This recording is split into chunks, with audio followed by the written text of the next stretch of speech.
Hi. You look great. I like your, I don't know, whatever this is you have around Oh, your, it's ahead. yeah, Yeah, it's ahead time. looks really great.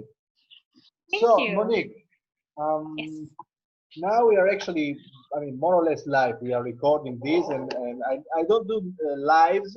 And the reason I don't do the live is because I don't trust my Wi-Fi, my internet. I'm kind of in a Mm-hmm. location inside my apartment where it's really poor. I have to kind of position the phone in the right location, and it's a very Yeah. delicate Wi-Fi. You understand? So I'm like, Okay, I understand. yeah, yeah. And sometimes I'm talking like on WhatsApp, and I'm just holding it, like I'm really holding it in this position, and I'm like standing Mm-hmm. and speaking, and I have to just really stand still. So Ah, yeah, yeah, crazy. Crazy. And anyway, Monica, I found out about you on actually the Black Experience Japan. I mm-hmm. I don't know how I actually stumbled on this channel. It's done by this great, great, amazing person. I found out about Renzo. Uh, Lorenzo. yeah, yeah. I don't have the honor to have met him, and I just heard about your He's story. he's amazing. He's fantastic. Yeah, he truly is. I just really, really, really love his this project, and he has all of this Yeah. energy. And when I stumbled on him, I was like, man, this man is crazy. I mean, what's this? Whatever, like doing in Japan. I'm like, wow, wow. Mm. So yeah, I immediately clicked follow, and for a while I became really an addict. I was like looking at Binge watching, right? Because I've been binge watching him for years now. Because I love his series also from even before I was featured. yeah, it's really good, Monique. It's really, Mm. really, really good. And so I was looking, and I just saw you. I saw this Monique with this wonderful black colored lady talking about this. You do have just really a nice smile, and you just look like a kind person. And you just Thank shared you. this story, and that was during lockdown.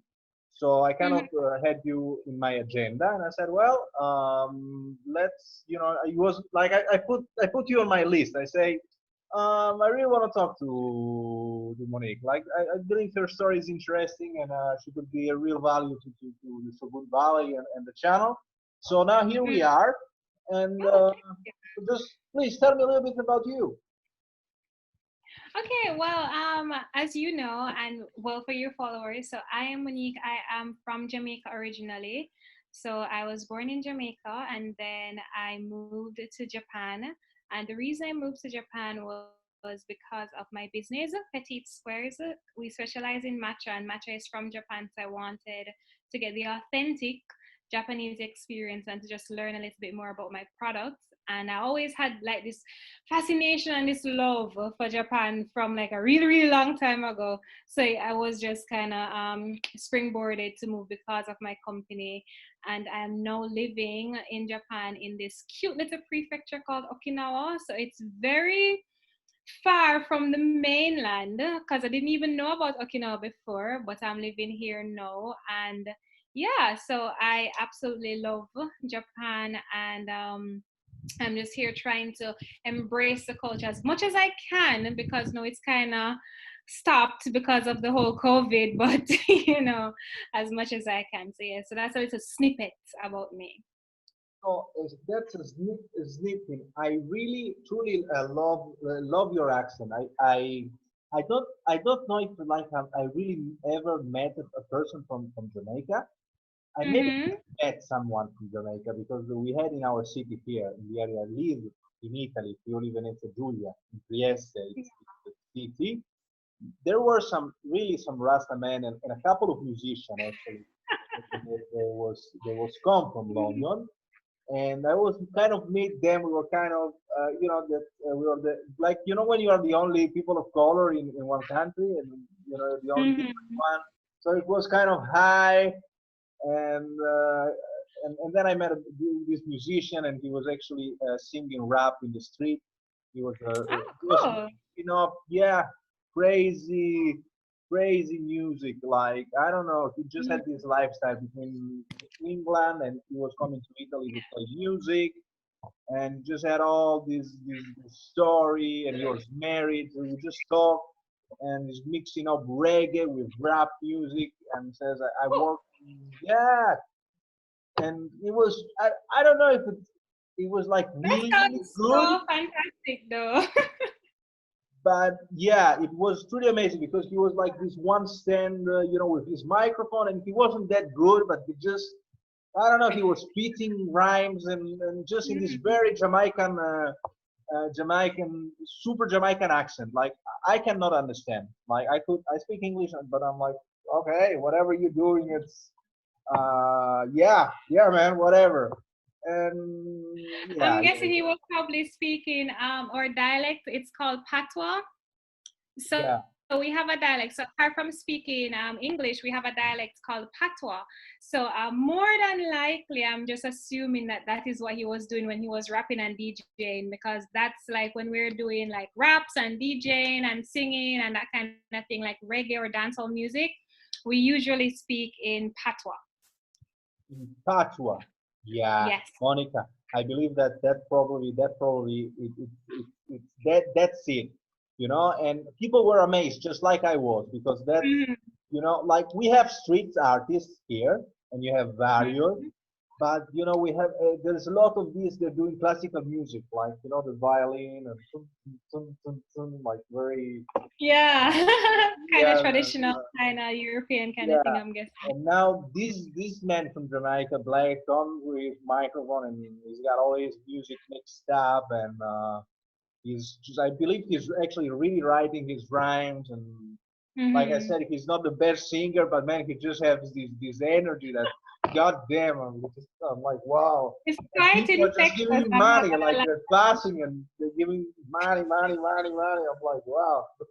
Maybe I should get into music. Like you're making more than me. I was at the time. I was looking, and yeah. So great. I mean, great. Um, so now you're Monica. You're living in Japan, Monique. Hmm. Actually, you have this, and I'm curious. You have this fascination for Japan, and for some reason, I have this kind of like curiosity about Asia. I don't know. Maybe it was my parents. Maybe it was some books. I was influenced by some books, Yeah. or but what was it for you? Like, what I mean, like you're from Jamaica. Like it's not obvious Hmm. to just like go crazy for Japan. Why? Yeah. So yes, that's the thing. So when I was younger, right, there was this TV program that used to come on one of our local channels, and it used to show like some of the advanced technologies in Japan. So that was like years ago, and then some of the technologies that they had were just way advanced. It was always very fascinating to me. And then I also saw like some of the beautiful temples and shrines, like from in Kyoto and that kind of place. And it was just so different from everything else as I would have experienced before, because I've never seen anything like that. So from a young age, I was always fascinated just by the culture and just and then in Japan, they eat sushi. And then in Jamaica, we never eat like raw fish. So just those were the little things like when I was smaller that always fascinated me. And I said, no, I have to visit Japan. Like there must be some way that I can, visit this country. And as I grew older, I started doing the cliche, watching animes, and then that also kind of revved up my interest. And then when I was in university, I studied the language Japanese, and that also revved up my interest. And I was adamant that I have to visit this country because from I was like 5, this country has always been somewhere in some way in my life. And then all of a sudden I met some ladies, they introduced me to matcha. And then I'm like, okay, Japan is calling me, because no matter where I go, I cannot escape Japan. So I have to just go. And then here I am. Wow. So actually, your curiosity starts at around 5. So Yes. that's and then you actually go like years later. Yeah, Years later.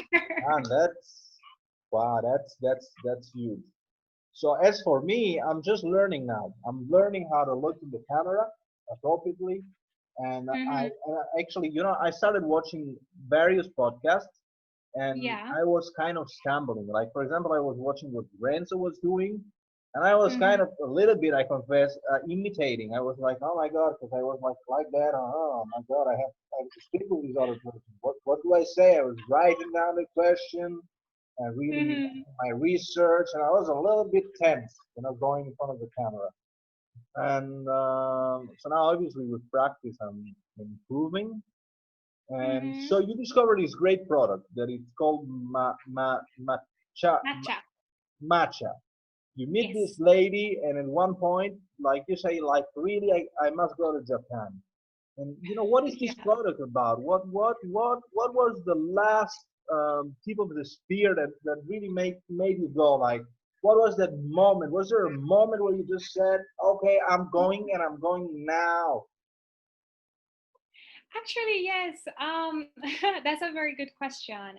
So when I started my company, well, the concept in 2016, because that's the year that I met the women that introduced me to matcha, and then I was just blown away by the product because when I was at university, I used to drink like coffee, and then coffee just didn't work for me. And then found matcha, and then matcha just kind of shifted my life and literally shifted my life because like I have a whole business because of it. So I started drinking matcha, and then I realized the health benefits and that kind of thing, and then I decided to start a company.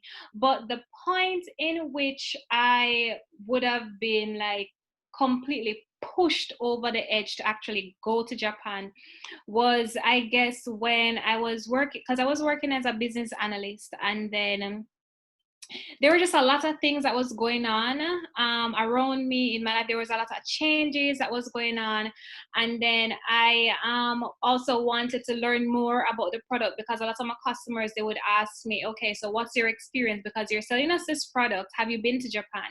So that was always playing in my mind. And a lot of the times then when I just was living in Jamaica, and then a lot of changes were going on in my in my business and the workplace that I had, and I just wanted a change of scenery. And I thought that this was a perfect opportunity because one, the company is young, I am fairly young, and I got this opportunity to go on the JET program because I'd applied for it before and then I kind of chickened out. But then I got the opportunity again to go on the program. And when I got that email confirming that, okay, you're accepted again, I said, okay, that's it. I have to go because I turned down this opportunity before and now I got it again. So it's time for you to go. Well, wow. So now you're busy. You're actually a business analyst. So you're working this job. There's some crazy going on in your life, whatever. And Yeah. there's all of this change. And now you actually get a job or in Japan. Like what happened? You have this product. People are questioning you. So you just go. And I'm Yeah, curious. pretty much. Yeah. So, like when I was in the I was a business analyst. As I said, like a lot of changes were happening in like the company that I was working with, and also in my life. And I felt like I wanted also to see my personal company grow. And I did not think that I would have gotten this opportunity again.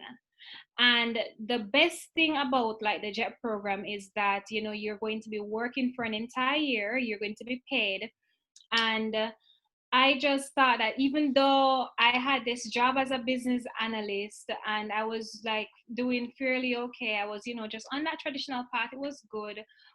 But if I could just go to Japan now, when my company is just in its embryonic stage, and just learn all that I can learn, while still, having an actual job. So I would still be earning an income, and I would be able to stay there for an extended period of time. So it's not just a visit, for a couple days and just come back. I would be staying there for an entire year. I said, I think, all being considered, this is probably the perfect time for me to go. And I also had at least a few years experience as a business analyst. So if anything goes wrong, I can always come back and get another position as a business analyst because I still have experience holding on to. So I thought it was a perfect time to just take that little leap and just go and just, hope for the best. And I am very, very, very, very happy that I made that decision. So the JET program, what job did it involve? Like you went to So it's Japan So you're an teaching. English teacher in Japan. So you actually you was looking for this, like you were searching for an opportunity to just out go out there. So you were actively looking and sending maybe resumes and contacting people. You're Oh no, I wasn't digging for actually Japan. actively looking. I wasn't actively looking because the JET program, it's like you apply. It's just like this one shot thing where you apply and it takes months for them to review the application and that kind of thing, and then they would accept you or not. So I just applied, not really thinking that, okay, even though I knew that, of course, there is a possibility because you apply with a possibility that you're gonna get through, right?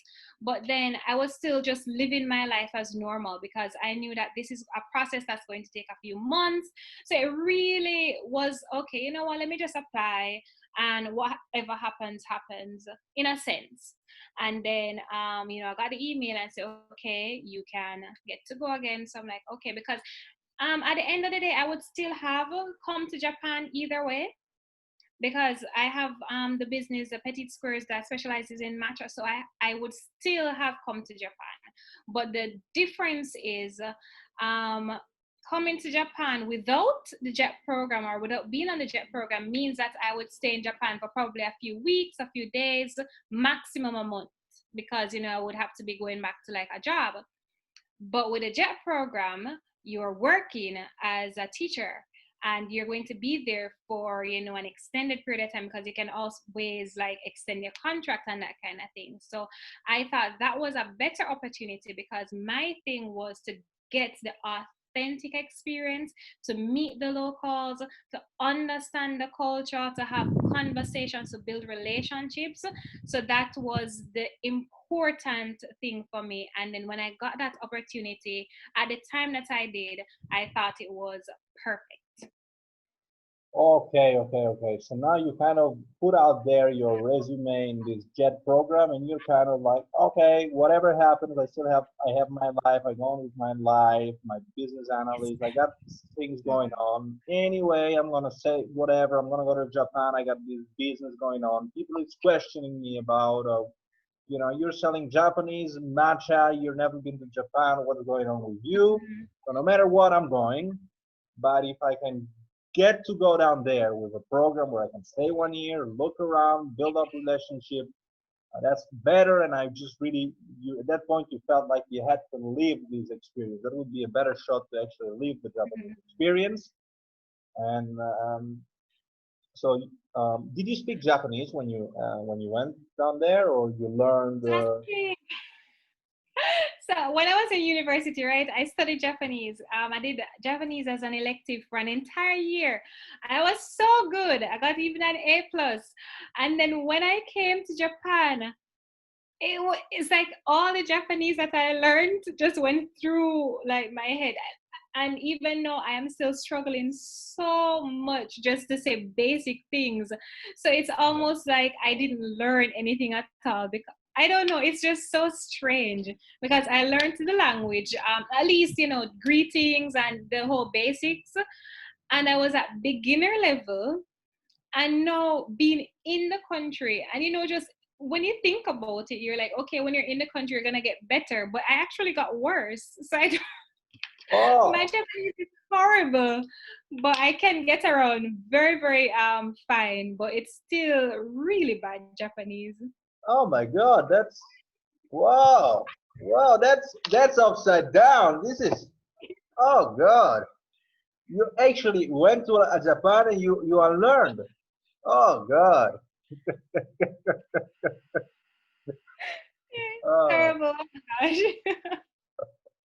great, great, great story. And now you're actually inside. You are actually in Japan just now. Yes. Oh, oh, oh! I thought you were in Jamaica. Oh no, so I'm still in Japan. So my contract is not and hasn't ended as yet. So I'm still in Japan. Oh, you So are I'll be here inside. for You quite are some inside time. the jet program. So it's fairly recent. You Yeah. left. Wow, wow, wow. So up until yesterday, you were living you were in Jamaica. Oh, that's recent. Okay. Wow. Mhm. And so you're teaching there. You have what are you teaching the students, adults, I'm kids, teaching students English. English. Okay, okay, okay. And in Mhm. meantime, you're looking around for your matcha product. And the Yeah, so matcha, in the meantime, I'm trying to build like relationships and, see how matcha is consumed here and just to understand matcha a little bit more and to just have more appreciation for just the entire culture surrounding tea because that's very important for me, to be honest. Because the thing is, for me, with any product, because this is just my thing, if I am going to be selling you something, it needs to be something that I believe in, and it needs to be something that I am an expert in, or something that I understand. So I was never comfortable, at least not fully, when I started my company, apart from the fact that I love the product. I love matcha. I live, breathe, eat matcha. My name on Instagram is Matcha with Mo because I love it. But me loving the product, in my opinion, was just not enough. I wanted to ensure that I understood the product, that I'm respecting the product, that I'm respecting the ceremonies behind it, getting the authentic experience, speaking to persons who would have been tea masters, who would have been experiencing tea ceremonies, speaking to my suppliers, understanding, how the plant is grown, the processes behind all of that. So that was very, very important to me because when a customer comes to me and they ask me anything at all about matcha, I think that I should be able to answer most, if not all, of their questions. And I should be speaking from a place of experience. And when, like you have such a product like matcha where like it's from the Japanese tea culture, which is a very big culture here and it's highly respected. I want to ensure that I pay my dues and understand the culture so that I am not just selling the product just for commercial purposes. I am also speaking about the product from experience and just looking at it not just as matcha, something that you can throw in a cup and make a shake with, but matcha, an entire Japanese cultural experience. So that is very important to me. okay. So you're really drilling deep into the culture, into the tea culture. You're Yeah. really going at the root of the plant, and there's actually a whole tradition. And that's Yeah. basically, from what I understand, it's actually who you are or who you're becoming. Like it's you, like matcha, it's you. Like 'cause you're bringing this product, you're living this Mm-hmm. product, you are actually out there in the field with the people that's planting and doing this product. And from what I understand, it's actually a journey. Like it's a journey behind this product. It's a Yeah. journey. You get on a PCJ. plane to go and look for this product, and you kind of also readjust yourself into moving from one job to another job, and you just really transform your life actually around matchup. So it's just really a lot of energy that's really moving around this tea Yeah, culture. when you put it that way. Yeah, Yeah. it's really incredible, and it's like you said, it's a big world. It's the world of tea. It's really huge. Yeah. I didn't know anything about matcha. I just actually what the products I drink usually it's green tea. That helps me a lot. Hmm. That keeps me focused. And Yeah, coffee. and if you know green tea, you technically know matcha because matcha is from green tea. Hmm. You see, I found that with the coffee, when I drink too Hmm. much, it kind of backfires on my stomach, on the way I feel. Ah, Um, and for me, I have like a more stable, intense flow of energy over a long amount of time if I go with the green tea. Like with green tea, I can be focused like for an hour, 2 hours, 3 hours. I have a coffee, it kind of wakes me up, like I'm up, but I don't have that boom, that energy. So now what I'm doing, I'm actually mixing them up. I'll have like a half a liter of green green tea, mhm. and I'll add some coffee inside. Like that's all This is mixed. actually quite fascinating. Yeah, and Yeah, that because really the gets me reason, going. Like yeah, I get up like I get up early. I'll be honest with you. I get up at 3 a.m. I'm up and oh, I'm that's and I jump on my early. bicycle.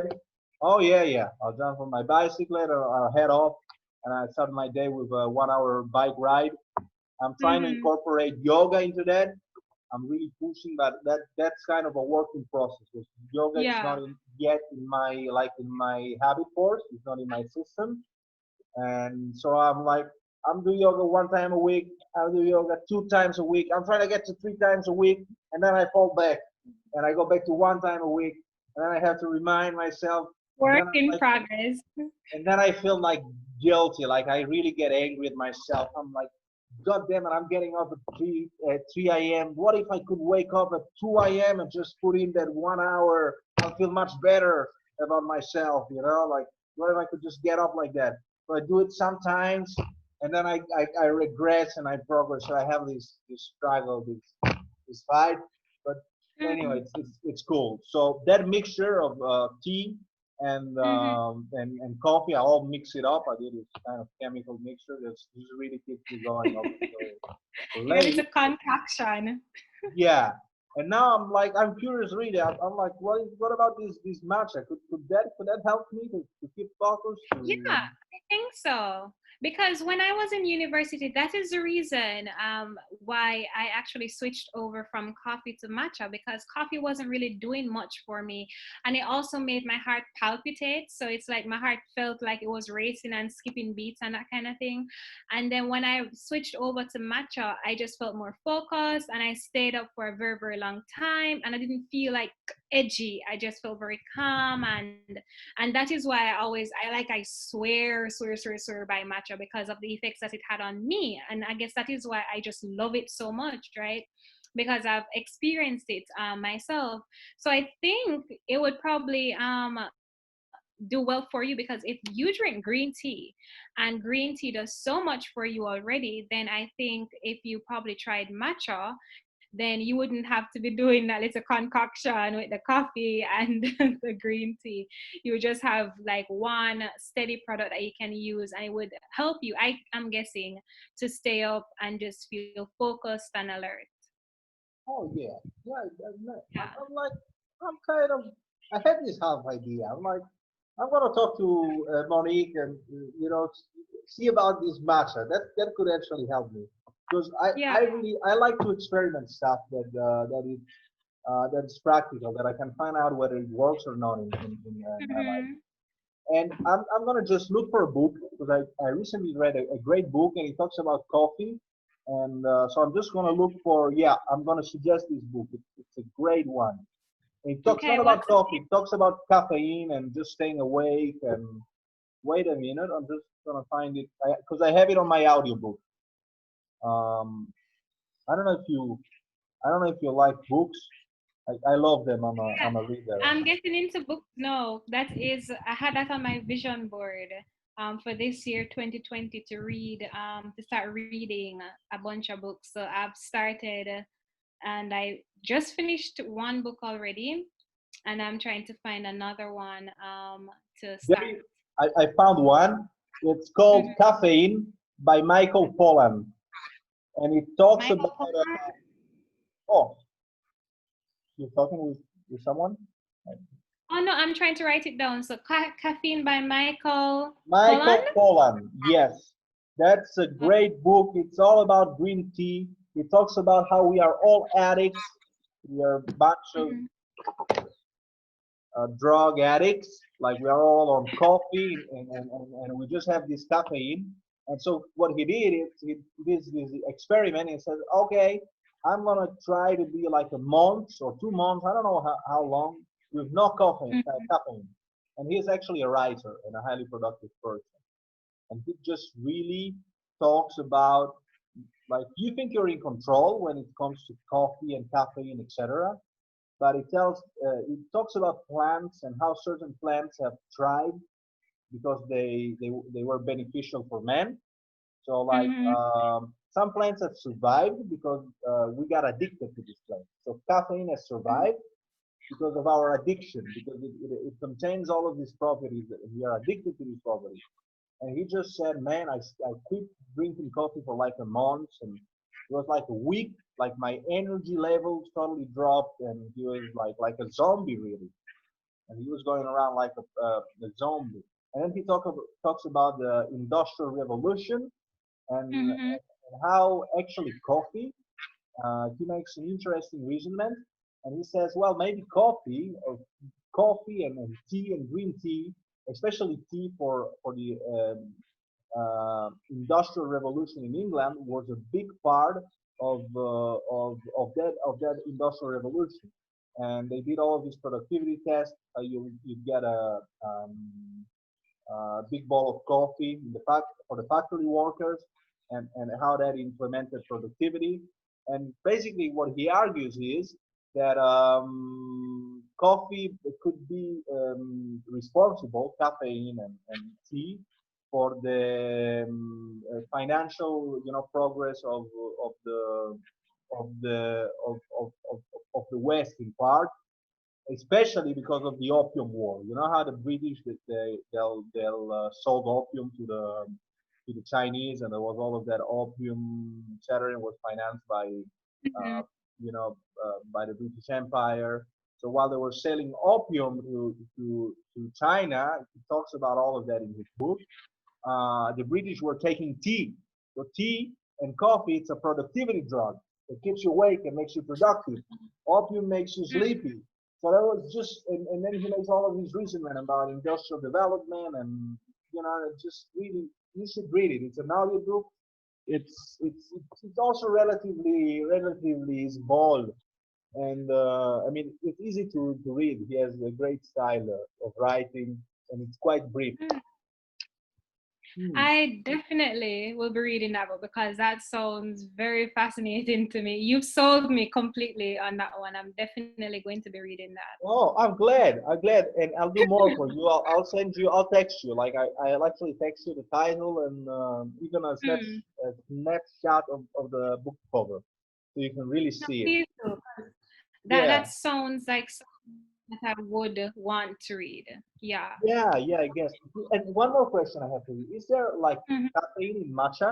Like, does it contain? Yes.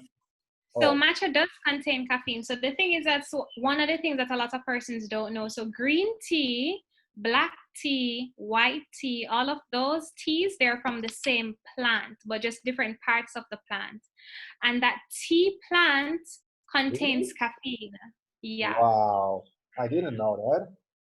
So all the teas that you drink from the tea plant, so black tea has caffeine, white tea has caffeine, green tea has caffeine. But the only thing is what's very special about green tea, and why the caffeine is not as I would say dreadful, I dare say dreadful as coffee, is because it also has this amino acid in there called L-theanine, and the L-theanine basically balances out how your body responds and reacts to the caffeine. So that's why you don't have the jitters, because that L-theanine helps to just relax you, calm you down, and cause you to de-stress. And that's why some persons, when they drink coffee, they take supplements that have L-theanine to just give that balance that is naturally provided in green tea.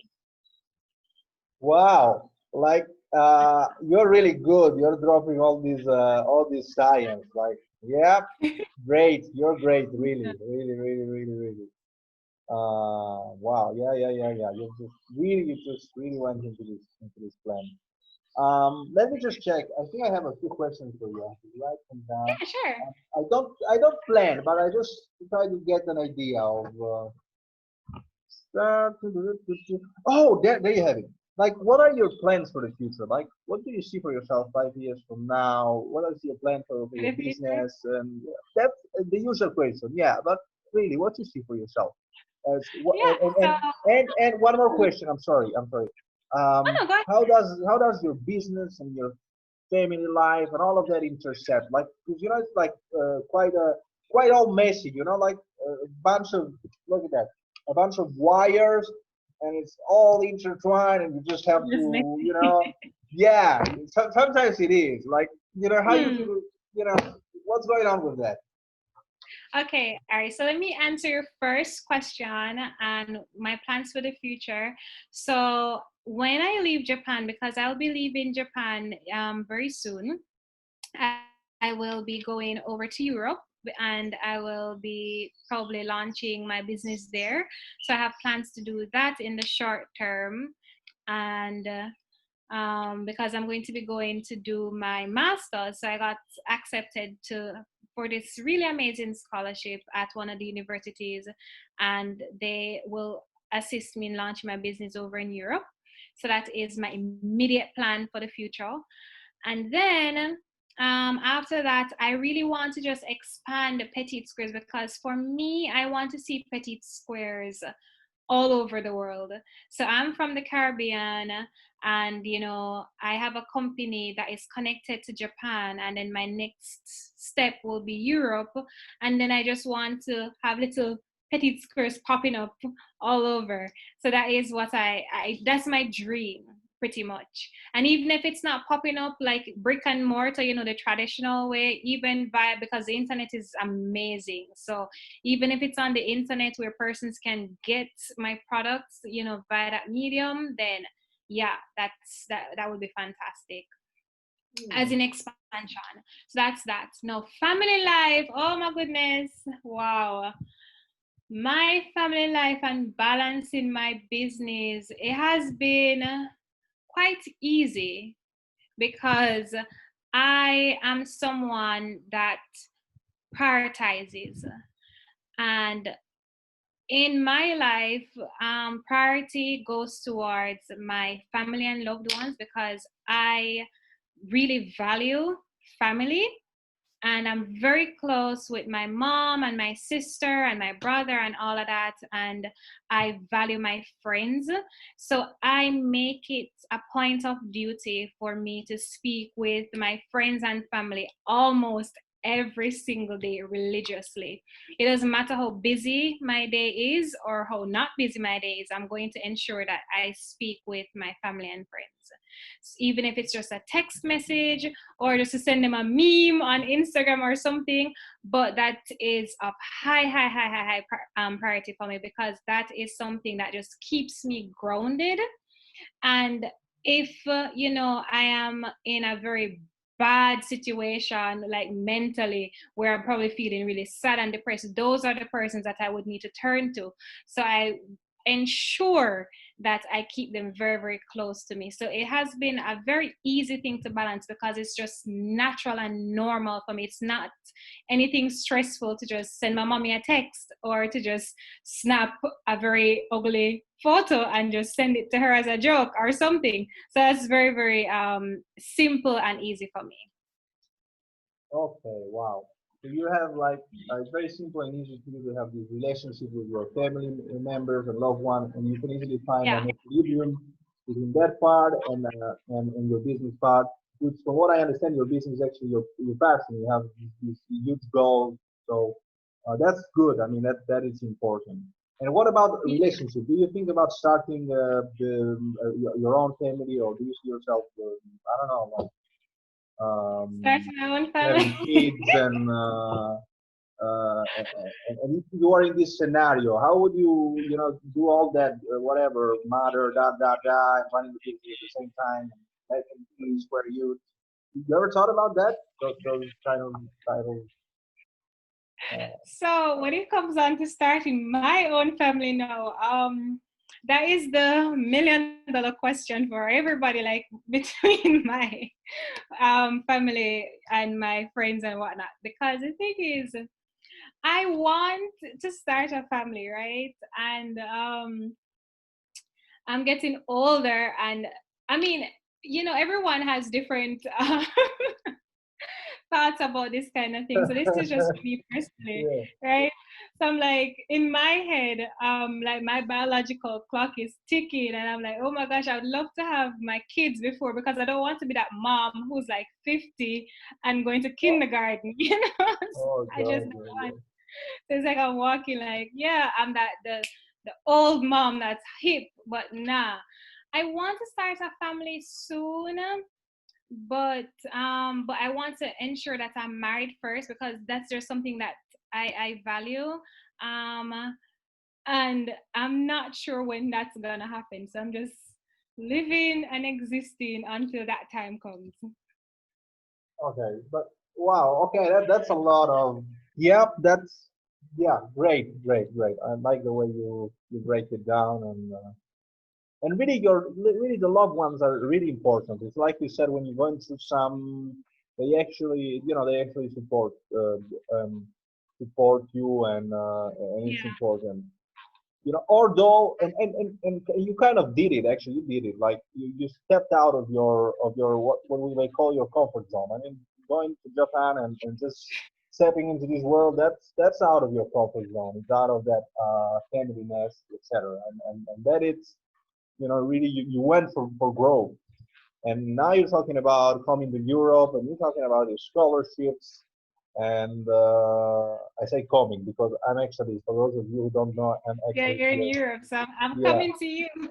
yeah, you're coming. Yeah, maybe we could do this interview live sometime. But just have, So maybe.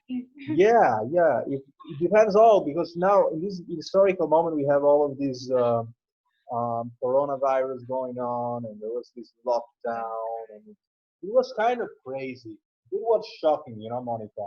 There was like, I've never seen here like this, military cracks on the street, because this is Italy. Oh wow. Army people around this area where I live, and and there were some shocking images that they were transmitted on national TV. As you may know, Italy was at the epicenter of the pandemic for Yeah. a given time and moment. So there Yeah, was that's true. So how historically, you manage, with that, to be honest, because like Italy being the epicenter, weren't you like really scared? What did you do to kind of adjust to the new normal? well. Italy was the epicenter, but there was one region, and some region that were hit the most in Okay. comparison to my region. So I was in a Mm. relatively safe and uncontaminated region, because the region that was most affected. I don't want to say something wrong, guys. I'm not a professional. I'm not a professional. I'm not doing a Mm. professional journalistic job just now. And yeah, I think it was Lombardia and central Italy, around the area of Turin, Milan, etc. And that's an area where we saw all of the shocking images, and there were trucks full of bodies, and it was Oh. really psychologically also, it was very, very impactful. And so I kind of observed. I didn't follow news by news by news by news by news, because I felt it was a little too much. But one Mm-hmm. other thing, I don't have a TV, so I'll look at the newspaper, and I'll look at some specific news. And it just was just too much, all this drama. But it was like, really, it was a lot of panic going on, a lot of anxiety you could feel. Um, and regarding coronavirus, my professor, one of my professors, who's an expert in economic geography, he still was my professor at university, at my university here, where I went, and where I still am going, because I'm completing. But I say was my professor because I passed all of my exams with him. So that's why I interviewed him, and he made a research regarding coronavirus. And what he said is that, there may be a correlation between environmental pollution in that specific area over a compound amount of time, like 30, 40 years, because it's a very industrial area of Italy. in Mhm. that component of the 30, 40, 50 years. He says, well, maybe he made a theory and actually was founded by the university, one Italian Mhm. university, and there are many researchers. And there's actually he got actually published on one website. Now I'm not mentioning because I'm not good at connecting names and links and facts. Some people are really but Mhm. I have the research. If someone were to call me out and say, "Oh, where you got this research?" I have the interview. It's on my channel, and I have a link Mhm. so that you can actually look at it. And so he said, well, maybe this region got affected more because such and such and such and such. And he wrote an entire research, a bunch of smart people like PhDs, etc. Mhm. Yeah. Smarter than me, I mean, at least these, yeah. So, and like I said, it was shocking. It was, we were all on lockdown, and just now there's a bunch of arguments going on between, why did you lock us down? And then freedom of speech, whatever. We can't go out. That was good. It wasn't good. Government's under pressure. A lot of debate. And on top of that, we had. I mean, you was there when it happened, and it happened in Japan. I don't know how Japan handled that Yeah, part. because I even right now it's going on in Japan because like for example where I am at, we're still under a state of emergency because we are now one of the worst place like where I'm at specifically. We are hit probably we're in the worst state that we've ever been.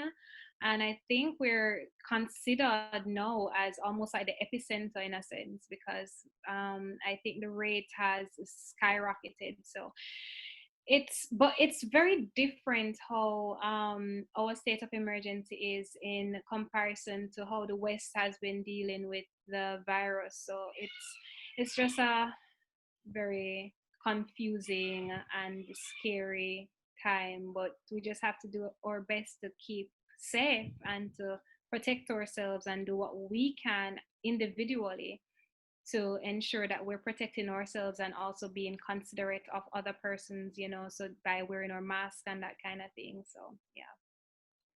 Yeah, that is important.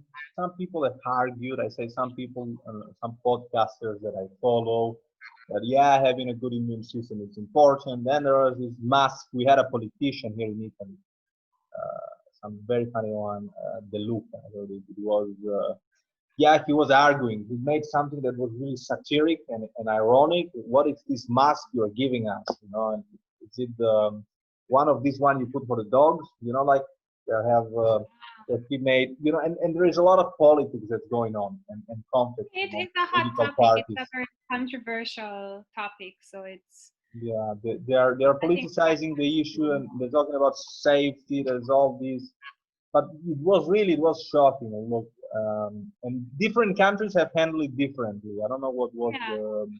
because in Italy we couldn't go out. It was really a lockdown. That was you could say 200 meters from your apartment. You had to have a permit if you were going to the shopping center for to buy food. Grocery store were open in certain frame times, and to go to work you had to have like a real permit. And there was a time where it was so hard, so restrictive that every car on the street, every man person walking would get stopped by the police by definition by law. There wasn't. It was everyone who they saw on the street. It was the army truck, police everywhere, and you'd get stopped. It was one point just stop uh, because the law was we'll stop one or two people whenever we see. It's called a campione. You just see someone and you just stop him and find out if he has all his documents, all the permits, etc. Then the law changed for a brief time, and they said, no, now we stop everyone who's on the street, like everyone. Oh, wow. And I got verified. I was actually going to my workplace. I was out at night, and I got verified in the sense that they called me, they asked for the data, whether I was blind or not. They called my employee, the company I was working for, is this person true? Is this truly going to work? And tons of people were just, all of that happened.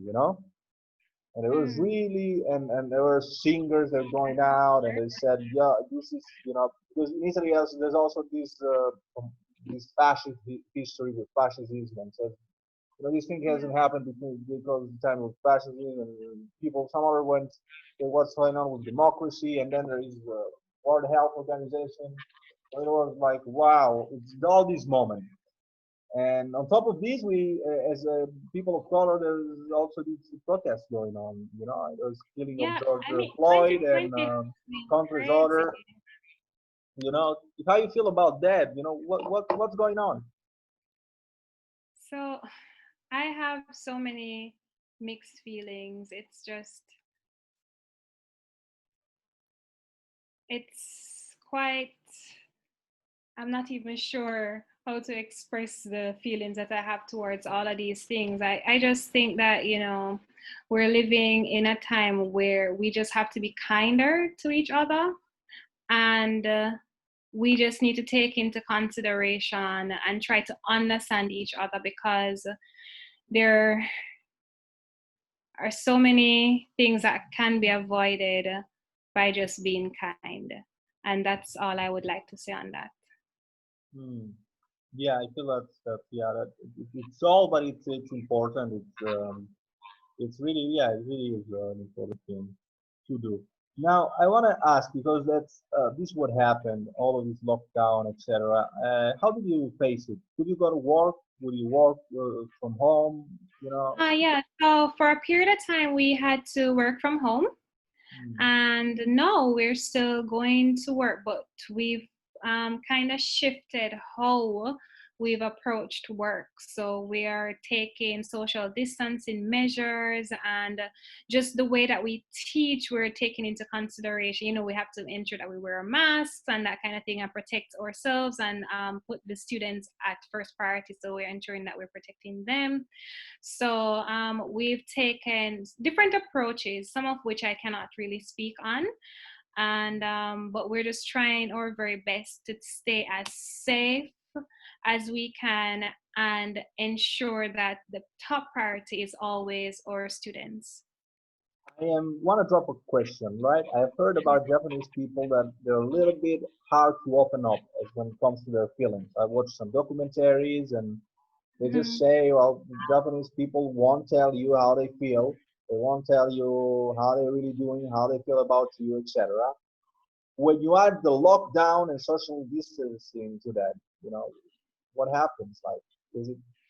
See, Uh, that's the thing. So you see that same concept that you have, that is what I had before coming to Japan. And I think as prefectures go, it's probably a little bit different in different prefectures. And I think that Japanese people opening up to you also has to do with your personality. Because in my opinion, how human interactions go, it really has a lot to do with you uh, personally, and you how you interact with them will also in a sense dictate how they will respond and interact with you. So for me, I thought that just the stereotype that was there, I was going to come into a country where the persons might not be very upfront, and they might not say what's really on their mind if something is affecting them or whatnot.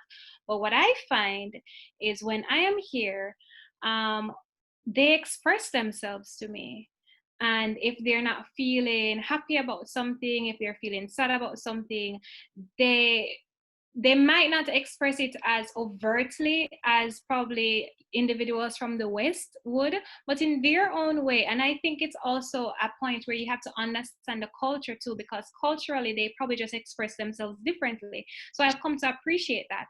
So like I have a few Japanese friends here, and we have all sorts of conversations about difficult topics too. And even with my students, we have conversations, and they would express themselves to me freely. And it might not be, as I said, as overtly and as just like upfront as in the West, especially because like Jamaicans are very, very expressive people.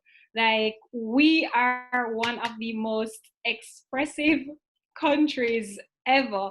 So we are very upfront with our feelings. But the Japanese that I have met, and I can only speak on the ones that I've met, they might not be as expressive, but they do express themselves. And they do tell me and express to me how they feel about certain things. So my the stereotype that I had in my head has basically shifted based on my interactions with them.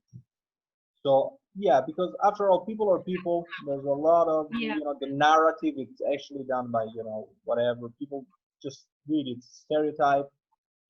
There is various character of people, and each exactly. one is Yeah, because individually people are people. different, and a lot of it depends also on the language, your understanding of the language, understanding And of the that's also culture, another thing. So, yeah. each individual background, and just having a conversation and just the way you are, because you have that also depends on you. You are approaching this other person and the way you approach.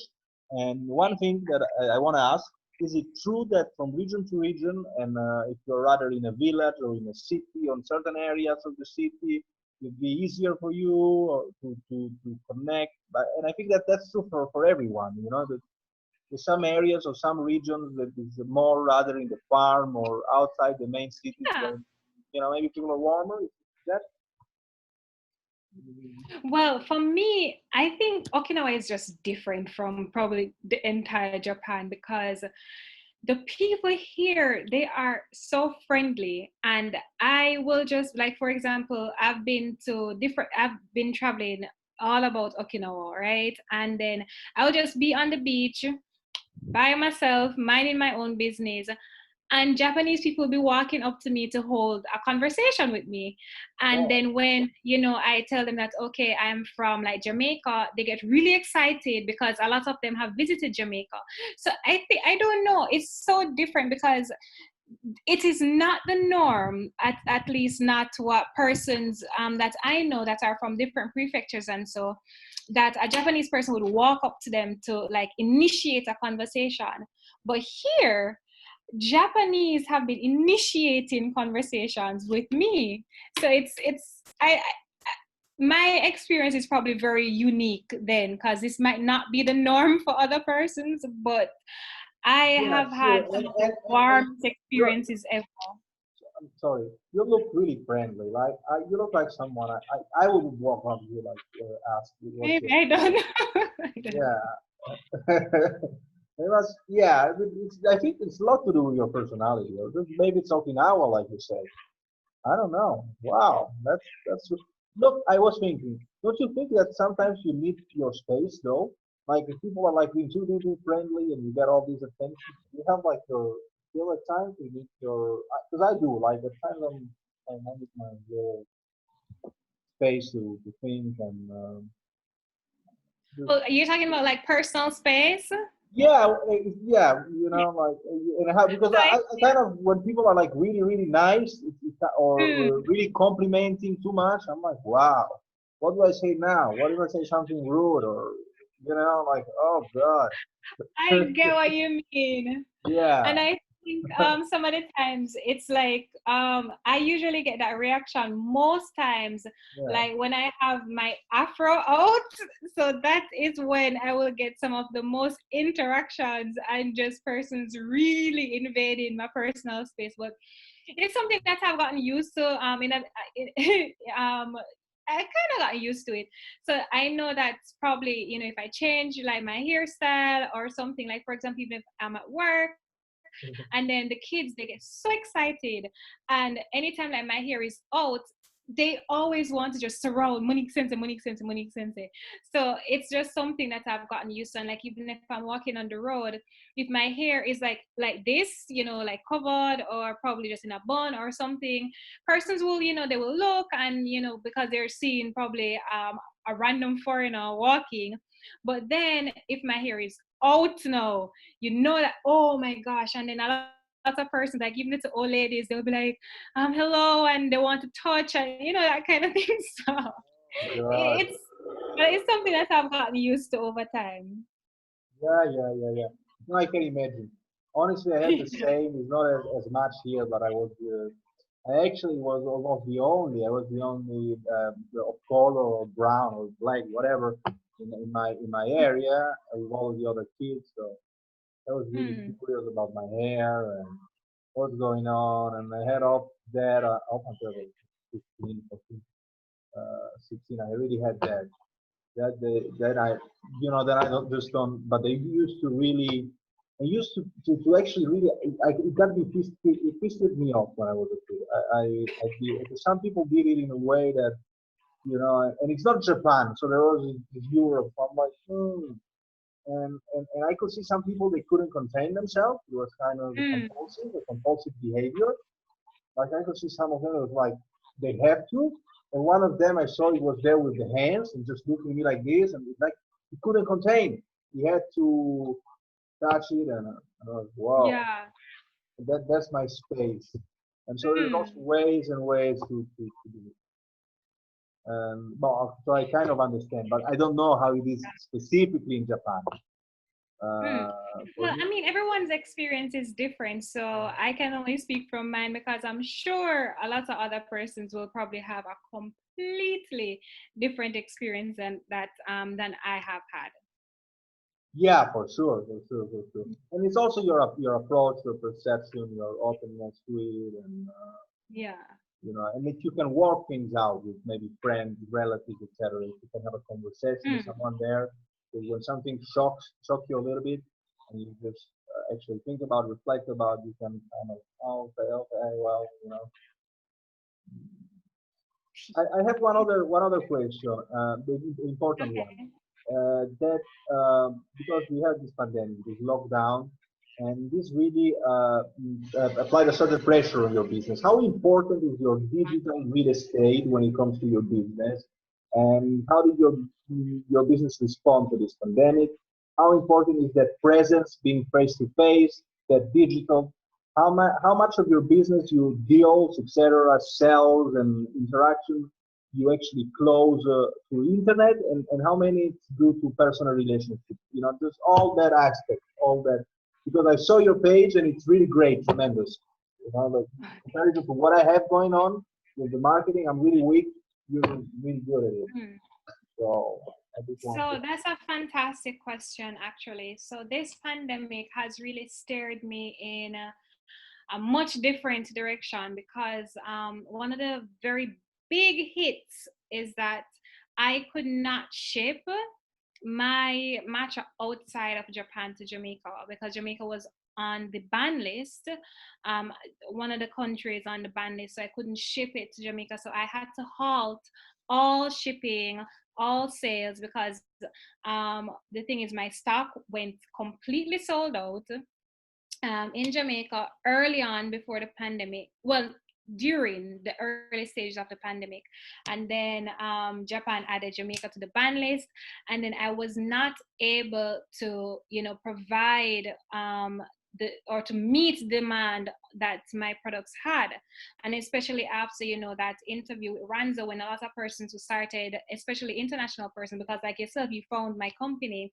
and found my page, other persons started to reach out to me because they wanted to try my product. So what I've had to do is I had to shift just the whole idea behind the page of Petitsquares to make it a little bit more informational than anything else. So persons would get to know me a little bit more, get to know what Matcha is a little bit more, kind of shift the focus to my website and that kind of thing until I am able to restock and get my products out there again. But this has been a good time for me because I'm very grateful for this period. Funny enough, even though my business revenue technically stopped because of the pandemic, but I'm grateful because this got me a chance to kind of reassess my business, and now I know that when I restock, I know exactly what I want to do. So I have a few companies back in Jamaica that will be stocking my products because they're interested in stocking them, and I wouldn't have had those opportunities without this kind of pause because I got a chance to reach out to other persons, build other relationships, so that when my products becomes restocked, then I can get a chance to launch it or relaunch or approach the market in a different way. And within this period of time, I also got an intern, I got my brand ambassador. So all of the little things behind the scenes, we got a chance to really dig deep into, kind of deep dive, so that now when my products actually reach Jamaica, because they're there and we're going to restock, then we can kick off really amazingly. At least I pray. Wow, wow, wow. So you had to kind of rethink things. You shift your attention from product and product distribution to actually building a Mhm. social media account and just being out there and telling people about who you are and giving information about the Yeah. product. One thing I'm curious, how you really handle your marketing. Do you, for example, I've seen you have all of these gorgeous posts and little videos, and you just really put them together with a lot of attention. I've seen that on your Instagram page. I haven't looked at your website yet. But Mm-hmm. you do all of that yourself. You work with the team. You're talking about a brand ambassador. You just uh, Oh, so programs, that's like you have software that you use, and yeah. if we're talking about actually having warehouses, distribution warehouses in the areas where you tend to distribute, such as Jamaica, that if something happens, you have like, I don't know, whatever, 100 boxes of matcha that's from Petitsquares that's ready to go on Mm-hmm. spot. Geographically locate a load of merchandise so that you can, I mean, you're kind of changing the structure of your company on the back end. What's going on? All right, so let me see if I can answer the first one. So the first thing is, yes, I do most of the graphics myself from the get-go, but now that I have an intern, she also assists me with doing my graphics because I'm also a graphic designer and I Wow. build websites and that kind of thing. So like my website, I built it myself and or designed it myself, and then I also have my personal website that I design myself, and I design websites for people, and I do graphics for persons also, like do logos and that kind of thing. So that is kind of my forte.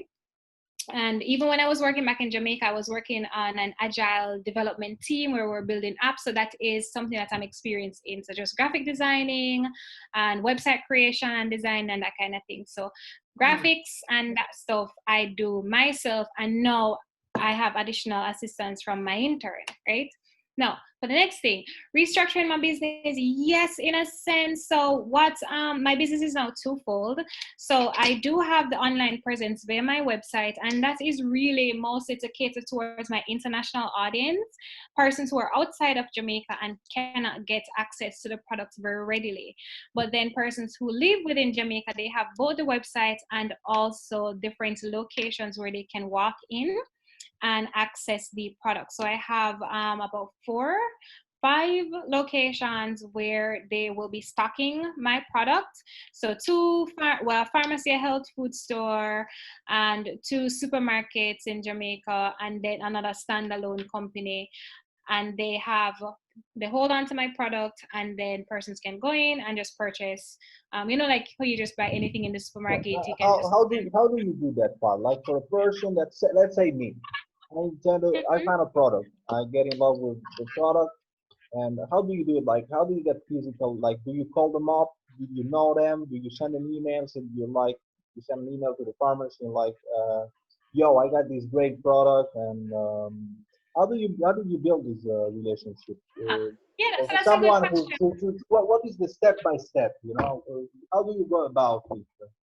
And one more thing, I'm curious. What did you study at university? What is your step by step? I'm talking educational formation, because all these different things, Oh, I graphics, didn't hear etc. that. I missed after university. You said started university, then what? I didn't hear that. Can you repeat? What did you study at university? What Oh, is your skill set? What was your journey in terms of formation, and what were the specific skills that you actually need to start the business? I mean, because you learn a lot of skills when you take a degree. mm, What skills were you found the most fundamental for your business? okay. What were the valuable All right. ones? All right. So now let's get into the section called Business 101 by Mo. So, all Oh, right. wow. So let's see. let me see if I can answer the question that you had first about how I got into the different locations. So yes, I reached out to like the owners or the persons in charge of, you know, products or getting products into the various locations, and I got in contact with them. Some of them I had to present the product to them, you know, have a whole meeting and kind of have them test the product and that kind of stuff. And then I got it in their locations. So you have to, well, at least I know from the Jamaican perspective, if you want to get, and I suspect this is just how it works internationally for the most part, you have to get in contact with the managers or the persons or the floor managers or whatever. Tell them that, hey, I have a product and this is a product. And then you have to, well, in Jamaica, you have to register your product, get a barcode. And I had to go through this thing called the Bureau of Standards, so that they had to test my product to see if it is what it's, that what I say it is, and if it's healthy and it's not any poison or anything like that. So they had to, you know, do scientific testing on the powder and all that kind of stuff.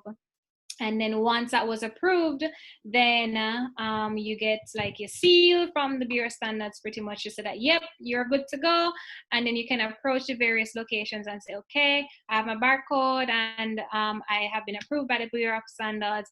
This is my product and I would love for it to be in your establishment. And then they decide whether or not, you know, they're gonna have your product in their establishment. And luckily for me, they said yes. So that's that on that. No, when I was in university, what I studied actuarial science, and that is, for persons who don't know, it has a lot of math. So it's core mathematics, economics, accounting, business, kind of. It's a very hardcore course. It's hardcore. So I studied actuarial science in university. And what I learned from actuarial science that was very important in my business, everything. so Yeah. AXI I did courses in computer science, programming, I did courses in economics, I did courses in accounting, financial mathematics, financial management. And then I did some core specific courses for the major, like actuarial mathematics and that kind of thing, because my initial goal, you know, when going to university, was that I wanted to become an actuary, which is a very amazing profession. But then I kind of changed course when I found Matcha, because I found that, okay, I really wanted to get into business and become an entrepreneur and that kind of thing. And with actuarial science, you also can become like a business analyst. And that is why I became a business analyst after graduating from university, because that's also another very natural route to take when you study that, when you do that major. So yeah, so that's what I did in university, and I'm very happy that I did that major, because it has helped me a lot to just kind of manage my business and to kind of see things and be able to strategically evaluate certain things and just understand the decisions that I'm making and how best to move forward. Even though I'm still learning as I go, but I think that that gave me a very good foundation for business. So, uh, when let's start from the beginning. When you break down a business, what basically what we're talking about is find a product or get a product, or the product finds you. I don't know how that works. What you're really passionate about. Fall in love with that product. Make sure that that product, that's a product that you would eat, that you would absorb. If you're talking about nutrients, if you're wearing it, well, a product that you would wear and that you will give to your children. That's important to be ethical about it. Mm-hmm. Make your research, really be curious about it. Obviously, if you're passionate, you're curious about it. Um, then there is whenever there's a health nutritional product, you break it down. There is a bunch of certain laws, etc. Of course, it must be approved by the federal, not federal, medical authority. There must be a code bar. They must say basically this product will not kill you. It's good for you, and whatever is Mm-hmm. written on the box is actually true. If it says it contains such and such a grams of caffeine, such grams of this, that. It's true. Then there is an image building. That's the website and all of that. That skills you acquire, all of those skills, some of those skills you acquire in informatics, etc. You acquire from your graphics. I suppose you did some courses in graphics, etc. The rest you acquire Well, from I didn't actually. I learned that on my own. Yeah. oh, so you just went, I'm going to build a website. I need to build it. That's a different. Not I'm Well, going. I had okay. So what the website is a little bit different from the graphics, right? So the graphics I learned on my own because I always had like avid interest in just how to do graphic designing and that kind of thing, how to kind of work with like Adobe Illustrator or Photoshop and that kind of thing. So I've always been interested in that. So that was something, just personal learning that I did, personal skill set building kind of thing. But when it came onto the website, no. So I did courses in like coding, so like Java, Python, like different coding languages. And I can, even though I don't necessarily lean on coding for website design because that's more of a website development kind of thing, but for like the website design kind of thing, because I had like an information technology background, and that foundation kind of pushed me to be a little bit more interested in that kind of thing, then I started to research how to build websites, and I built mine. Yeah. Wow, wow, wow, wow. So actuary science you studied. You were on the traditional path, on that railroad that was fixed for you. You were about to Yeah. become an actuary. That's I don't know. right. I don't know what that is. I'm sorry. If you can again explain that part. Um, then there is also a lot of energy that goes into the box designing. You have to actually to design a box. There's a whole science behind that. So I can see the little boxes you did for the Petitsquare. That's interesting. It's Yeah, kind of I'm very proud of that little box, to be honest. I just find it so cute. But yeah. yeah, it's cute and there's an art to it. And if we look at Apple, they just go crazy on their boxes or so many other Mm. products. You know, just read it. The first, I recently got a phone. I don't know what brand it is. I'm not promoting anyone, but I won't say the brand. But I got it as a present, and I really put a lot of energy into this little box thing, Mm. folded paper. So that's important too. And yeah, so some things you learn on the way. Uh, that kind of that financial background helps you, obviously, because there's a lot of things involved, like market research. And Mm. I want to go again on that marketing. Like you have a marketing strategy. What did you struggle with? What was your struggle? Did you have some weaknesses that you was like, okay, Jesus, I'm not really good at this. Because you're pretty So smart. I mean, you're good at my struggle. good at mathematics. You're good at all these other things. You're a smart woman. Okay, but did you find some obstacle that it's kind of yeah. Yeah. So my struggle really. So the thing is, for me, even though you're saying that I'm good at these things, for me it's still always a work in progress, because like for example marketing, I don't consider myself good at marketing at all, but it's something that I know that I have to do, so I try my very best. So how I look at it is that even if I might not be the best at something, I am going to try, because at the end of the day, this is my business, this is my baby, and I have to do what I need to do to, push my company forward. And even if I am not as competent in a particular area, I have to put myself in a position where I grow or build that competence. So, like, for example, the marketing for me, a lot of persons are much better, because I mean, Petitsquares had their Instagram. We have our Instagram page for years and years and years, and we're still at just over 1,000 followers. Some persons would look at that and be like, really, because other persons just in a few months they would just blow up, and have like a bunch of followers, or a bunch of persons patronizing their business, purchasing, and doing all that kind of thing.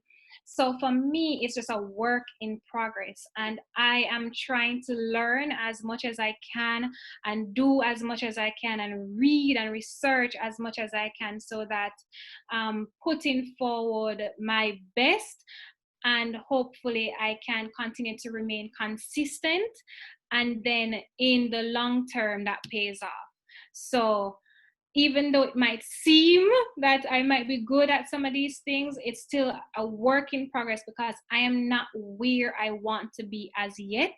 So I have to consistently work on just being better.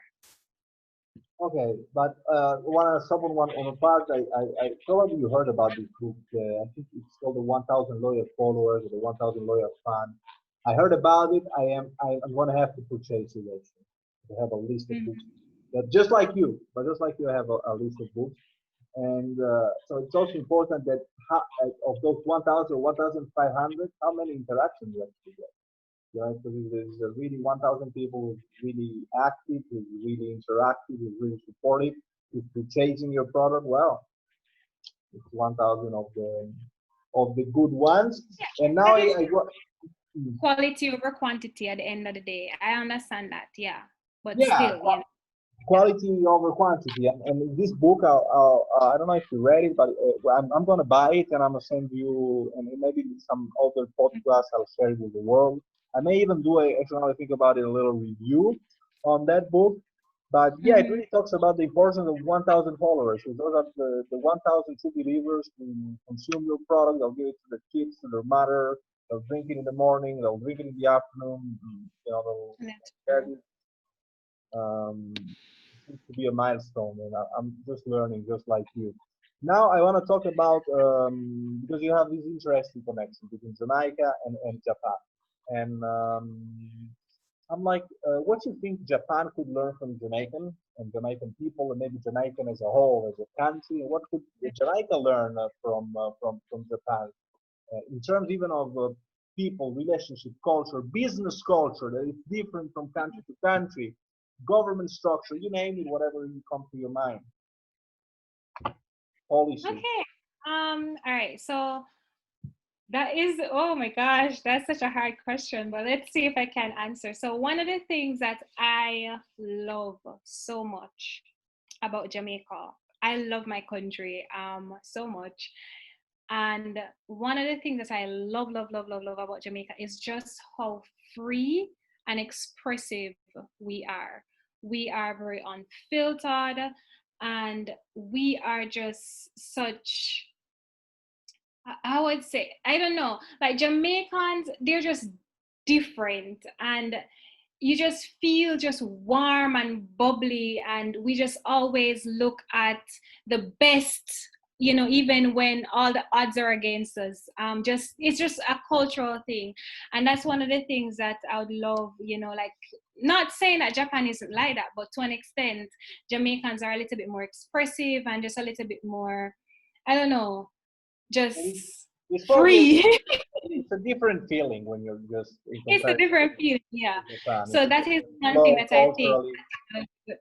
Mm, yeah. So that's one of the things that I would love to see Japan in general learn, you know, from Jamaica, if you know. But then from the Japanese side, what Jamaica can learn. So one of the things with Japan that I've always respected is Japan's love for like their traditions and their culture. Not saying, because Jamaicans, we love our culture, right?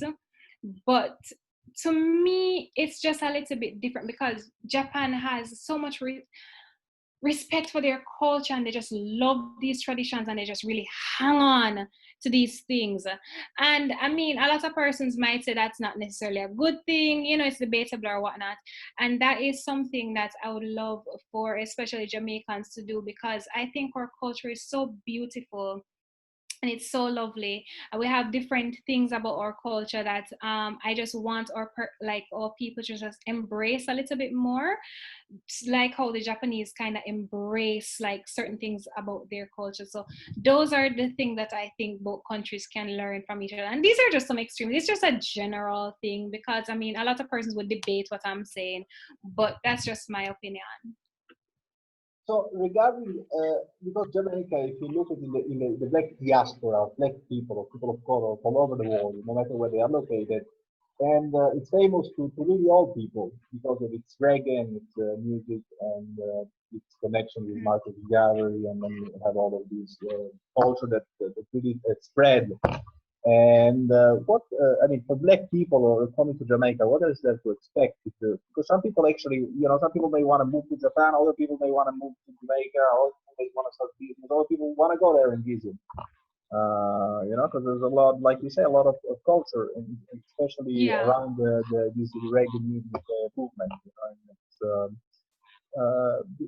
what's your take on that? Do you feel like saying something I mean, I think persons should move. For me, to me, or I visit think or just traveling, what? yeah, I think traveling is so important, and I feel like this is something that needs to be a topic of conversation, because we are in our own little bubble. Because it's the same conversation that we had before, where we had this stereotype of Japanese persons being a little bit more reserved and that kind of thing. And it is not until I came to Japan and experienced it myself when that thought process that I had shifted and changed, because that is not what I've experienced. And I feel like traveling really opens you up, and you get to understand and respect people a little bit more. Because when you're like, for example, I'm coming from Jamaica, and our culture is like 100% different from the Japanese culture, right? And then me coming to Japan,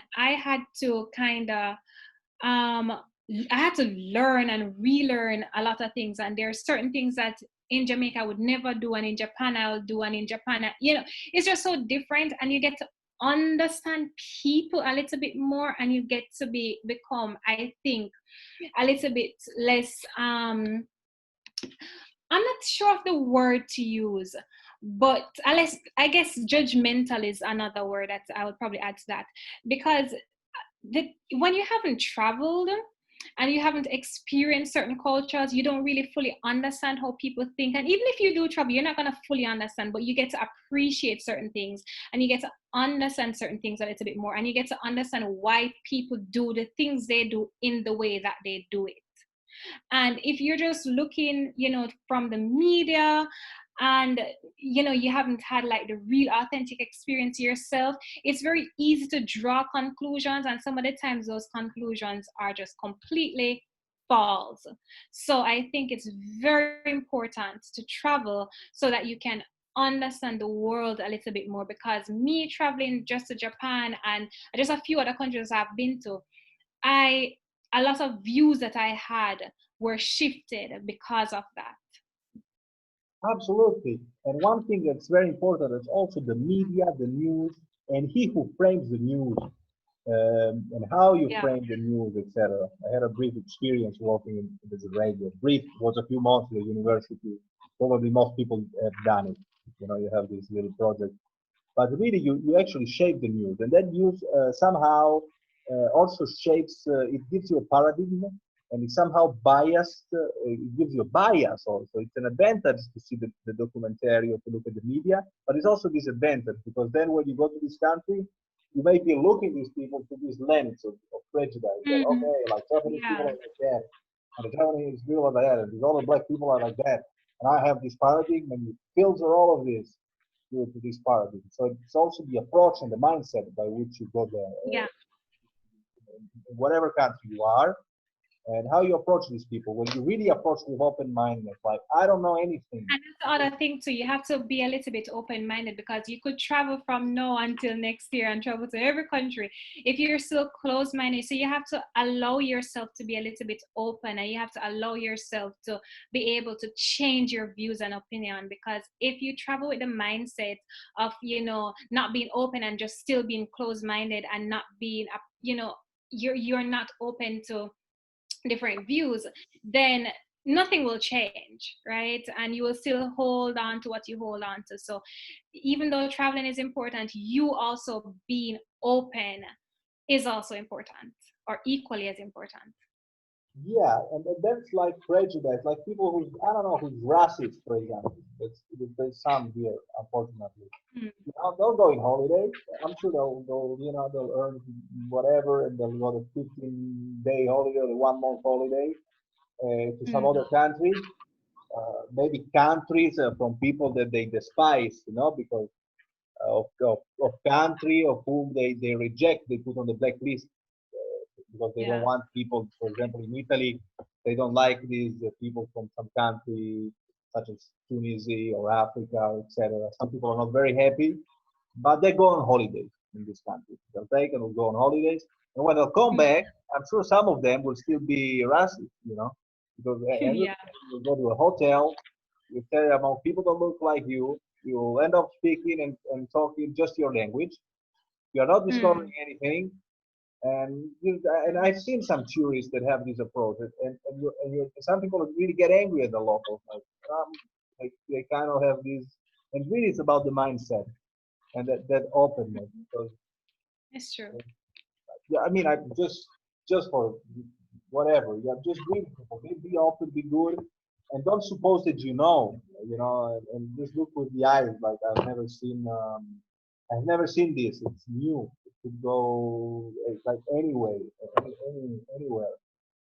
Get rid of Mm. that paradigm, the biased paradigm, and I Yeah. believe we all have it due to our background, to where we come from, our influences. Somehow we are all biased. Now I want to get into the kitchen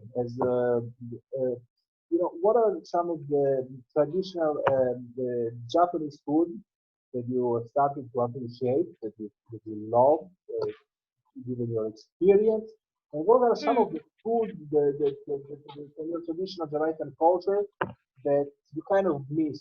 And maybe that plate that it's typically Jamaican and that your mother cooked for you, and you're like crying, oh my God, and tell us about maybe you have some recipe that's special for you, and Yeah. maybe you can't find exactly this product, and you just want to share it.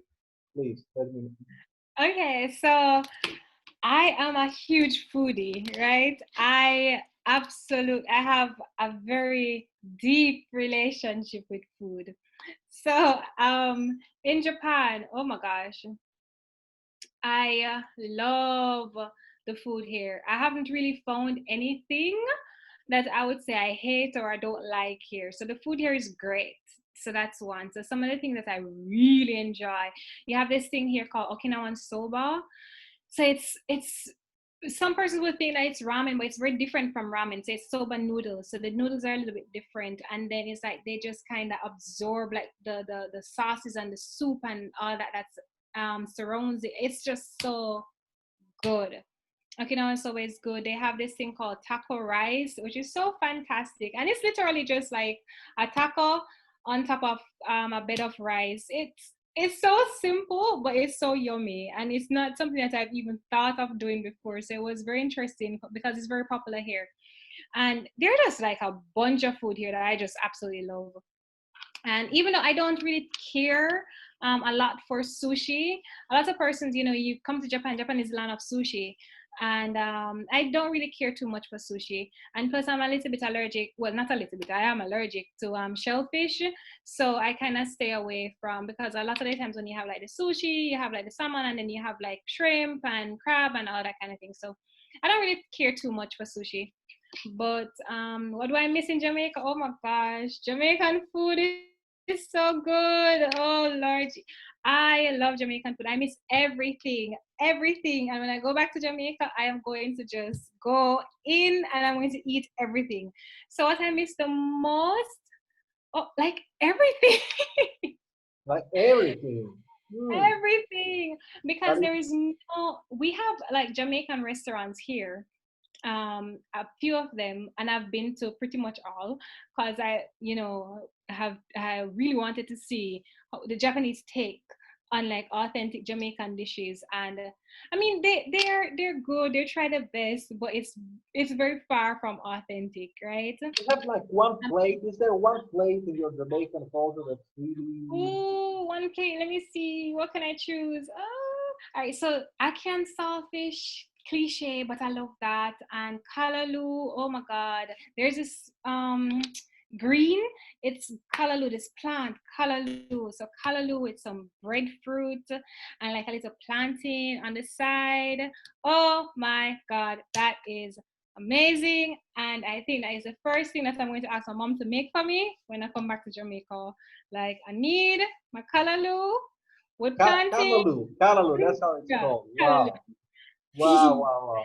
So, okay, that's a whole culture behind food, and Mhm. so it's really because when you went to Japan, also your entire diet basically changed. I believe you can't find the same product. I mean, nowadays, Yeah, but it's okay for me. I used to eat like Japanese style foods even back in Jamaica. So it wasn't really a big change for me. So like oh, a lot of the food that I ate back in Jamaica, generally speaking, because like you have like a chicken and like just regular foods, you still have those in Japan. So and I cook for myself a lot. So I eat fairly the same, but it's just that the spices are a little bit different. And then I just have added a bunch of new stuff to my diet that I wouldn't have had back in Jamaica. So that's just, but like I am very open when it comes on to food. If it tastes good and it's not gonna kill me, I'll eat it. So it's like it okay. doesn't really And matter. you really like cooking for yourself. Yes. Okay, okay, okay. Great, great, great. Is there anything you do like that's how are you active? Do you for example, I ride the bicycle. I started on the journey Mhm. with the yoga. I started actually swimming. I'll swim 40 minutes. Oh, that's so cool. I don't know how to swim. I want to learn. Oh no! Now Yeah. you're being true to one of the black stereotypes. You know that. So I heard it. Like black people can swim. Is that true? Is that even a stereotype or? Well, I know a lot of black people that can swim, so and it's just the thing, I just can't. But like most of the persons that I know, they actually can. So I don't know. No, it's not a stereotype. It's also yeah. Most look, I know some people here that it's Italians from all races. They simply can't swim and it's just not part of Yeah. it. I don't know. I But just you're didn't from learn. Jamaica, goddammit! Yeah, You are on the ocean. it's a You know. shame. Oh come on! Oh god! Yeah, it's a complete shame, honestly. But a lot of Jamaicans really just can't swim. So we're from the island and we will be living on the beach and we just don't know how to swim. I don't know. It's just like not a thing. But That's crazy. That's I guess really probably it's because when I was in school, like when I was younger, it wasn't like a course offered in school because I know like even some of the younger kids, they have like swimming pools in their school. So they learn to swim like at school. yeah, yeah. I didn't do that. And then I've been to the beach countless times, countless times, and I just cannot swim. I just can't. I don't know. And that's also the family. Some part of it is the family culture. Like if you have with your parents or whatever relatives that's swimming all the time, Mm. they influence you. There's a lot. Well, and yeah, that's true. Yeah, me, I saw it a lot. I saw it a lot in people I had around, even my parents, my father. My mom can't swim actually, and she's from the island. She's from Dominican Republic, and she simply can't Cool. swim and does not swim. I'm Italo Mm. Dominican, and so that's not. But like I'll swim like I'm literally a fish. I'll be 40 minutes in Mm. the water, 1 hour. And that's not like I'm not playing around. I'm not just looking around like some people is looking with the mask, etc. Mm. No, I'm swimming like I'm gone. Like, I'm gone for like a mile or two, whatever. So maybe Oh not. wow. 3 is too much. I'm exaggerating. But I'll go for a mile. You know, I had days I'll go more. I had days I stayed an hour and a half. So it's really part of my routine, my way to keep healthy. And yep, yep. So that's yeah, and like really, like Monique, put it among your challenges, like not among your goals, like learning how to swim. You should put it on that because Okinawa, if I'm not wrong, it's It's an island. Yeah, surrounded geographically by it's a on bunch the of ocean, beaches. right? And there Yep. must be some beautiful beaches down there. I'm not sure, but is that true? Beautiful. Yep. Mm, Absolutely stunning beaches are here. yeah, Absolutely stunning. Yeah. yeah, and I'm sure, like I'm really, really sure including not on in the swimming pool because there's all that coronavirus. But I'm sure you can get an instructor to come on the beach with you, and he or she will teach you how to swim, and you can learn within weeks, within a month. That'd be good. This is like you're gonna love it if you start. Believe me. You're gonna be Mm. proud and you're gonna be happy. Yep. I am going to see. I can definitely write that As down as a long goal for as myself. I would I really suggest want your to first learn. experience, I'm sorry, your first experience Mm. must be a positive experience with water. You know, like some Yeah. people have traumas and shit with water, and then they'll scared all their Mm. life. That's important. You have a yeah, someone that really puts you comfortable in the water. Hmm. Mm. Well, I'll try. I'll try to learn to swim. Yeah, you should believe me. Yeah, yep, yep.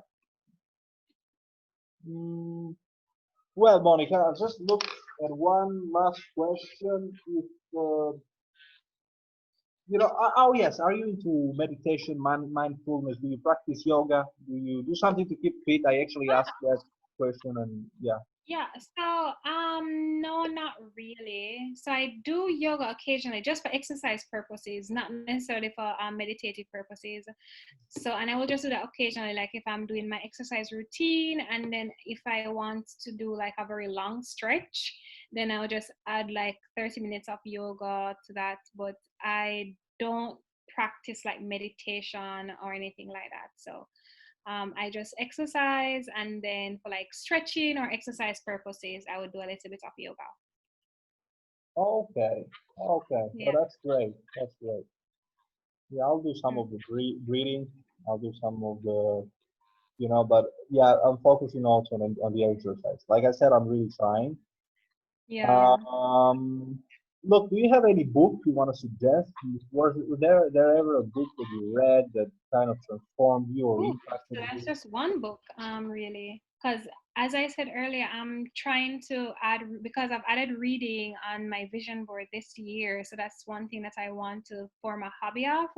So I started with this book called Rich Dad Poor Dad. It was a very fascinating book, and I guess probably because I'm, you know, more of a business minded kind of person. So I really started with that book because I've always heard about it. It's one of the New York's bestsellers. A lot of persons recommended it to me, and I read it, and I think it's a fantastic book. And I've learned quite a few things from that book, and it kind of put certain things in perspective for me. And I think it's a very good read, and especially for persons who want to get their life on track to just understand that hey, the world is big and there are lots of things that you can do, and it's really about how to earn different you get different streams of income and that kind of thing, and how to position yourself, and just kind of forcing you to take a little bit more risks, especially when you're younger, and that kind of thing. Those are some of the topics that it touches on in the book. So I found quite a bit of value reading that book. Yeah, I think I heard the audiobook, and I think there's a couple of books. Yeah, I mean, there's some valuable knowledge. Then he did this, whatever. Back in the day, he did a couple of books exactly with, including with Donald Trump. But anyway, no matter what that is, how you may feel about that, some of the knowledge, it's pretty valuable. It is. Yeah, knowledge is Actually, valuable, even if it's coming from some of the, most controversial people. But I think there is value in what people say, whether they're good or bad, because that is also based on opinion from other people. yeah, and But and and, it and makes, Kiyosaki is legit. Like he just went out there and actually started a business, and he made money out of it. And yeah, when it comes to business, has good business tips. So yeah, that's there's someone something to who learn actually from did it. everyone. So That's how I think. pretty much Yeah. legit. That's someone who did it, who went there and actually made money on the market. So yeah, that's a good book. And let me just I'm looking for one. I'll just show you the cover. I'm reading one that's good. Okay. You're in the business, that's good for you for you too. Excuse me. I just have to find it somewhere. Well. I suggested this book. No, I don't. I don't see it around. I don't know where it is. I have a bunch of books that's all Mm. over Well, you my can place. always just message But me and let me know. it's called You can send it. Principles by Ray Uh-huh. Dalio. Okay, it's Okay. he's the founder of Bridgewater. Some of the ideas you may like, you may not like, but whatever. But it's a good business book. I think his net worth is a few billion. and basically he'll teach you how to uh, what he did. It's based on 30 years of experience of his business. He developed some strategies and principles and that regard how a business operates. So basically, if it is true that nature is cyclical, and that is explained in Zen philosophy and just his maybe Buddhism, etc. It's true there is a Mm-hmm. repetition of things. I'm just supposing. I'm not some expert, right? There is a repetition of scenarios. So the same theory applies to business, and if you can develop principles, operating principles on how your business, how you face one problem regarding your business once, that principle may as well be true in whatever scenario comes next. Something around those lines. But there's a bunch of handy principles that you can use for your businesses, and there's for your business, and there is a bunch of things that's good for you just if you're business oriented. And Oh, that's a that great sounds book. interesting. I also Hmm. wanted to suggest a few books about spirituality, whatever, but I think I'll do it in another video because few of them I'm reading. So look, Monique, Hmm. well, I think just how long have we been on this conversation? It's been a I while. don't know. We've just been like talking for a bit. Yeah, we've been talking for a bit. Like that's almost 2 hours. Like seriously. Oh, wow. Yeah, I'm telling you, that was that. I think. Look, this must be like the longest conversation I did. Like the longest podcast I did. Like with one guest. Like so, Oh my gosh. really, yeah, really went in deep. Like it was like really great. Yeah. And now I think I'm kind of gonna have lunch or whatever. And it was great speaking to you, Monique. Um, I just, I really want to, I will invite you. Maybe we'll have another conversation in the future. I like this idea of having you, having a guest that comes back, and maybe you come back and the conversation change. Hmm. Um, so, but before I do that, I'm really curious. I want to dig into, what's going on with this university? How is it they're going to help you? What scholarship are you coming to do in Europe? What's going on? Yeah. So I applied for university because I wanted to do additional learning because that's something that I value. And they had a scholarship, so one of my friends sent it to me and told me that I should apply, and I did, and I got it. So that was kind of cool. Um, so that's a university in Birmingham, and they have like this really fantastic scholarship where they will help you to pretty much like start your business and that kind of thing. Get some footing over in Europe, hopefully. So they have like fantastic programs for young entrepreneurs. So that's the reason I applied for the scholarship. So yeah, so yeah, Okay, that's pretty much it with that really, university. really cool. So, Monica, like I said, I'll have you some other time on the show. Maybe we can talk about definitely if you come to Europe. When you come, we may do a face to face. I don't know. I mean, in Italy, we'll have to see what happened with the lockdown. I may catch up. And it was really good talking to you. And Yes, and thank you so much for having me. up until the next time. Huh? Yeah, I was saying Ciao, thank you Monica. so much for having me. So ciao. Let me just. And we're gonna stop the this